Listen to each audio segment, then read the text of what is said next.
கர்த்தருக்குள் பிரியமானவர்களே, செப்டம்பர் 22 இன்றைய பனித்துளிகளின் தலைப்பானது யுத்தம் செய்யும் கர்த்தர். வசனம் 1 கொரிந்தியர் 10வது அதிகாரம் 11வது வசனம். இவைகளெல்லாம் திருஷ்டாந்தங்களாக அவர்களுக்கு சம்பவித்தது, உலகத்தின் முடிவு காலத்திலுள்ள நமக்கு எச்சரிப்புண்டாக்கும்படி எழுதப்பட்டும் இருக்கிறது. இஸ்ரவேல் மக்கள் எகிப்திலிருந்து கானானுக்கு செல்லும் வரை பல அனுபவங்களை கடந்து வந்தார்கள். அவைகள் அனைத்தும் கடைசி காலத்தில் வாழ்ந்து வரும் நமக்கு எச்சரிப்பு உண்டாக எழுதப்பட்டுள்ளது. எரிகோவின் மக்கள் இஸ்ரவேலின் தேவனை அவமதித்து அவர்களுடைய துன்மார்க்கத்தினால் பரலோகத்தின் தேவனின் கோபத்தை தூண்டிவிட்டார்கள். இது நிமித்தம் தேவனுடைய நியாய தீர்ப்பு எரிகோவிற்கு எதிராக எழும்பியது. தேவன் இஸ்ரவேல் மக்களுக்கு கற்பித்தது என்னவென்றால், அவர்கள் எரிகோ பட்டணத்தை ஒவ்வொரு நாளும் ஒரு முறை சுற்றி வர வேண்டும். 7ஆம் நாளில் 7 முறை சுற்றி வர வேண்டும்.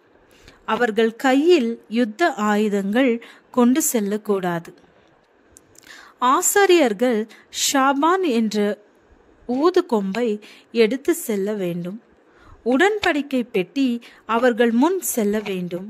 அவர்கள் ஆர்ப்பரிக்க கூடாது, அமைதியாக செல்ல வேண்டும். இதை வாசிக்கும் போது ஆச்சரியமாக இருக்கிறது. இது அனைத்துமே எதிரடையாக தெரிகிறது.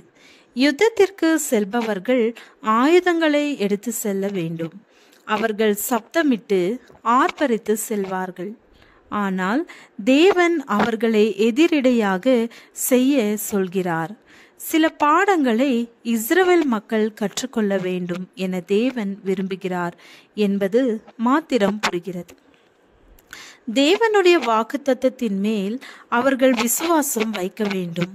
அவர்களுடைய விசுவாசத்தை வளர்ப்பதற்காக யுத்த ஆயுதங்களின்றி அமைதியாகவும் எரிகோ பட்டணத்தை சுற்றி வர சொன்னார். அவர்கள் தங்களுடைய பலத்தையும் அறிவையும் சார்ந்திராமல் முற்றிலுமாக தேவனை சார்ந்திருக்க வேண்டும் என தேவன் விரும்பினார். இந்த யுத்தம் தேவனுடையது, அவர்களுடையது அல்ல என்று அவர்கள் புரிந்து கொள்ள வேண்டும். அவர்கள் அமைதியாக சுற்றி வரும்போது அவர்கள் கடந்த காலத்தில் தேவன் வழிநடத்தி வந்ததை தியானித்து கொண்டு செல்ல வேண்டும். அவர்கள் தேவன் செய்ய சொன்னதை எதிர்பேசாமல் அப்படியே கீழ்ப்படிந்து செய்ய வேண்டும்.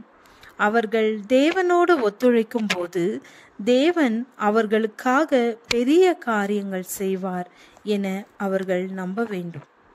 இஸ்ரவேலர்களுக்காக தேவன் சத்தமில்லாமல் யுத்தம் செய்தார். ஜெபம். பிதாவே, உம்மை முற்றிலும் சார்ந்திருக்கவும் உமது கட்டளைகளுக்கு கீழ்ப்படியவும் உதவி செய்யும். ஆமென்.